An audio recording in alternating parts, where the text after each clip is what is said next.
Is there anything good about trying to find a way to be grateful for getting older? I mean, we spend most of our lives trying to diminish the age continuum. Is there anything positive about it? That's next on this episode of the Gratitude Journal.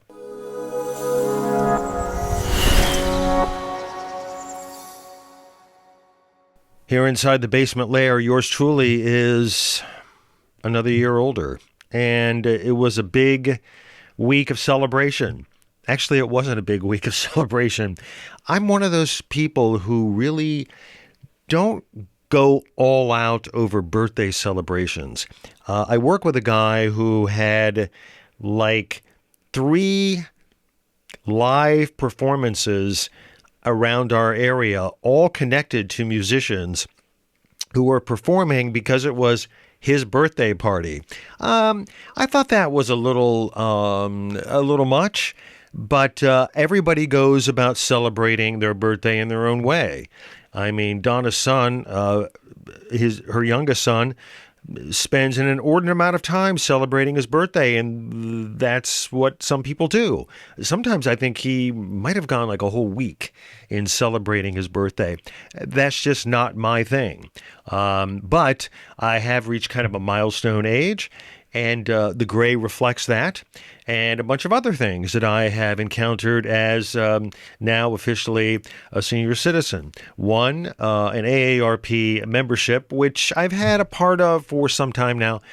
Two, the fact that I was in a therapy session, which I'll get to in a second, and I realized that I could probably schedule several more therapy sessions based on all the things on my corpus that are failing miserably. And three, this sty, I don't know, is it getting better? I don't know. It doesn't hurt. It's just it seems like it's taken a long time to heal. And I was telling the ophthalmologist, which is the third eye doctor that I've seen in conjunction with this dumb sty, that it seems like in the last 2 years, more of my body parts have come into contact with disrepair than at any other time in my life.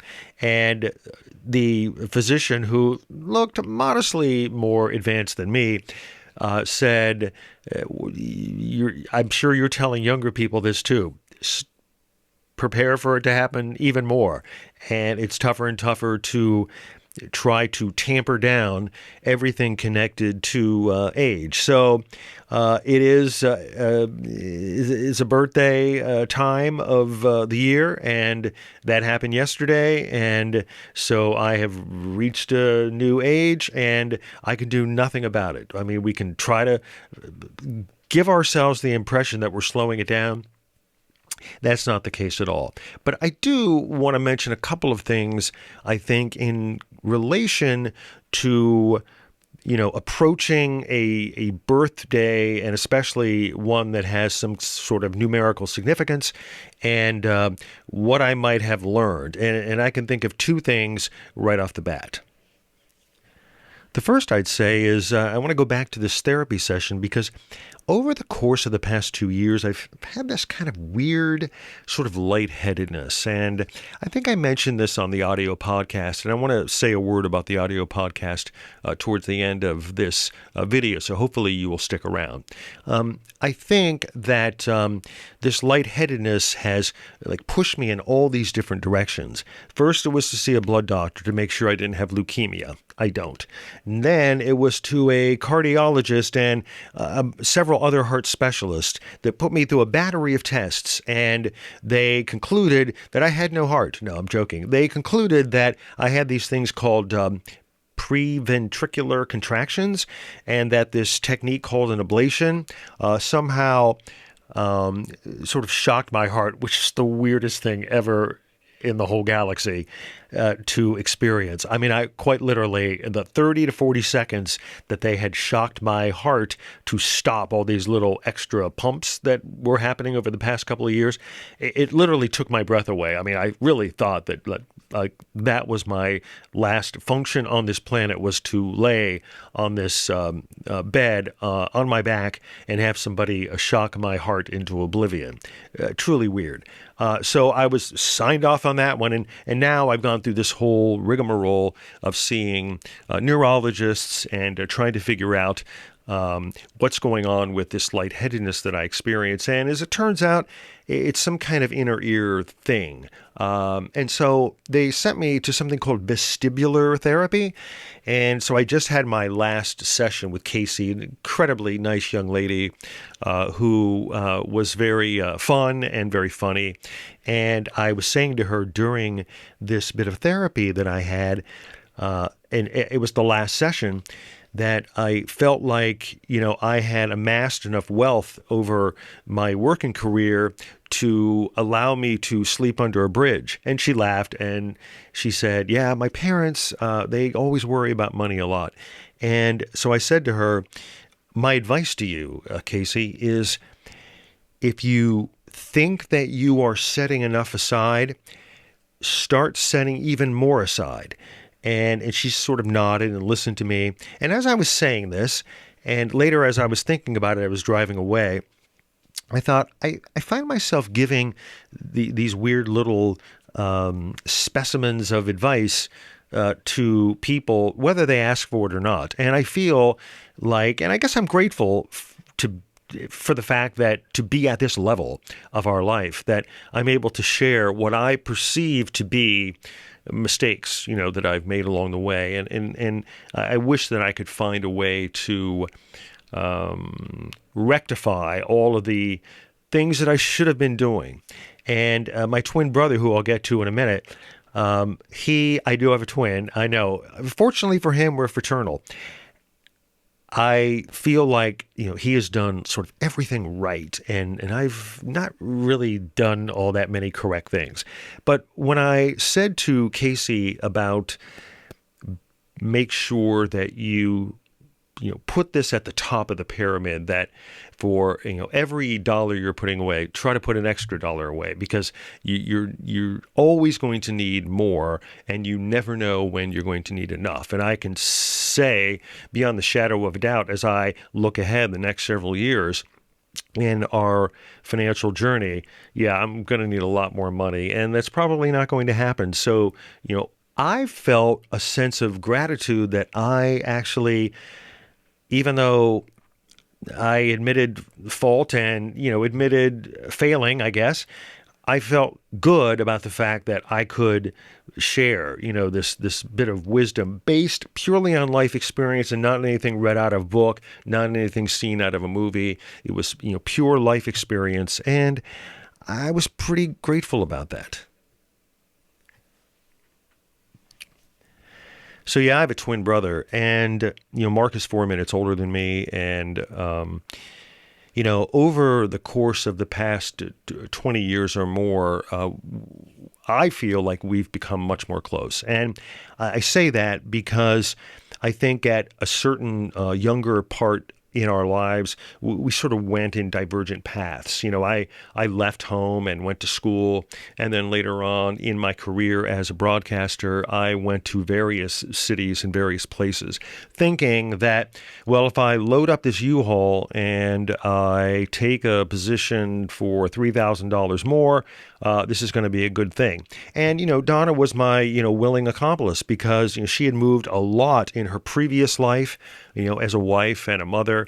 And, the act of picking up stuff and putting it in a U-Haul, and in some cases 2 U-Hauls, and, going from one city to the next, this didn't seem to bother her all that much. She has always been sort of like, home is wherever you hang your hat. And so I now, after I've been back near home for the last decade or more, I think to myself, well, what would have been a better choice? And I think at this age, the AARP status, we allow ourselves time to reflect on these things. Before, these weren't enormous questions, but now they are enormous questions. Did I do the right thing? Did I make the right decision? And should I not have gone to York, Pennsylvania, or should I not have gone to Yuma, Arizona, or wherever, the radio broadcast world took me? And should I have done, essentially what Mark did? Like, should I have just stayed at home and, parked it in one area and, able to become friends and acquaintances with people over, a 40-year plus span? Is that a better decision to have made? And I think in some ways the jury is out. But the thing that I'm grateful for is I think my twin brother never lectured me that what I was doing was the wrong decision. I think that he accepted me wherever I was. And what that has done over, I think, the past couple of decades is made me very thankful and very grateful and very reliant on being able to, take an issue and put it in front of him and ask his opinion, knowing that I was going to get this sort of very calculated response, and more importantly, a very honest response.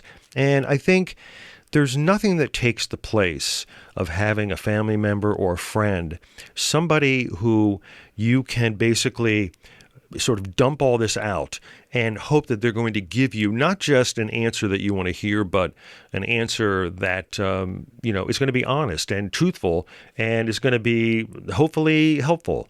And so I think as I reflect on this milestone birthday, and hopefully I'll reflect more of it in the audio podcast, I think as I hit this stage in life, that the ability to maybe give some advice to a younger person and know that that advice is based on life experience, and to be able to take, still at this age, advice back in, honest feedback. And I'm grateful for that. So I'm very grateful.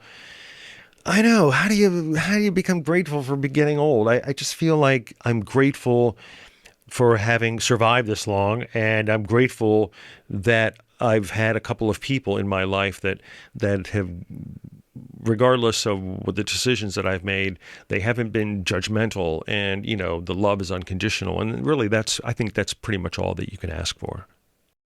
So I wanted to say a quick word about the podcast. And I tried sort of taking what I'm recording for this video version of the Gratitude Journal and making it a part of the audio podcast. And I feel kind of like it didn't really work. I mean, it wasn't the same feel. I think these are two sort of different animals and two different beasts. So I was telling my twin brother Mark the other day, I think I want to focus on making sort of separate content, and I hope that's okay. Yes, it will require a little bit more work on my part and, trying to carve out a little more time, but that's okay. Don is very amenable to that, and so that's all that matters to me. So hopefully these are some things for you to reflect on as far as your gratitude journal, whether you physically keep a journal or sometimes you maybe keep notes in your phone, or maybe just think about these things from time to time. I really would appreciate if you would like these episodes and maybe subscribe. That would be awesome as well. And if not, that's okay. And I'll put a link. I think I always include a link in the description below to the podcast, the Gratitude Journal podcast. So I hope that you'll check it out. In the meantime, try not to be too hard on yourself. I'm guilty of it, like a lot, and I feel like this might be the time to start to look inward at some of the things that, applicable, practical things that you could share with someone else that they might benefit from. And that's really all that we can ask for. So thanks for checking out another episode of the Gratitude Journal.